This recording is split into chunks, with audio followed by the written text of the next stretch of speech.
আমি দুইটা কথা বলবো, খেয়াল দিয়া শুনবেন। পরের বাড়ির মেয়ে যে আমরা আনি, আমরা জাত গোত কিচ্ছু চাই না। এমন এমন কিছু কিছু কুত্তা ফ্যামিলি আছে, দেখা শুনিয়া ছেলে সম্বন্ধ করাবেন, করিয়া ভাবিবেন না। করার আগে ভাববা চিন্তা কাজ করবেন। আপনার অন্যায় করেন নাই, তারপরও আপনার দোষ হবে। কেন হবে?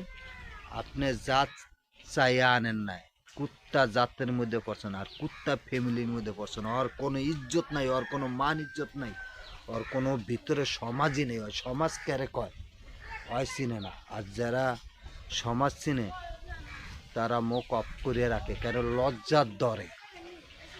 আপনাদেরকে একটা কথা বলি, ছেলেপক্ষের গার্জিয়ান গেলে রিটার্ন ব্যাক করে পাঠায় দেয়। একে একে 10 বার যাইলেও ব্যাক করে পাঠায় দেয়।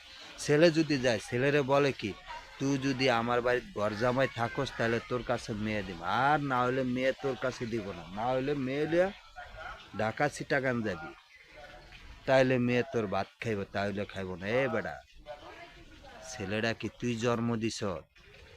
হ্যাঁ, আবার হে ফ্যামিলির বদনাম করস। তোর বাপ মার তো বংশের নামই নাই। আর তোর মায়া তো তোর তো আরো উপরে ধ্বংসের মধ্যে নামায় দিছে।